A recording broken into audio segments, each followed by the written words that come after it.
Hi guys, welcome to the Active channel. Hope you are doing well. In this video, I'm going to show you how you can share your screen in Discord. So let's go to Discord first. After going to Discord, you can see here, go to see here many servers here.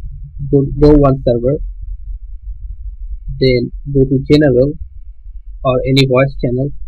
After that, you can see here, turn on camera and share your screen. Click on share your screen and then go entire screen. Click here on. After that, you have to click one click here, then share option will come, then go to share. Your screen is sharing here and you're on live. Okay guys, so guys, this is how you can share your Discord or share your screen in Discord. So guys, if you find this video helpful, then please give a thumbs up and don't forget to subscribe to the channel.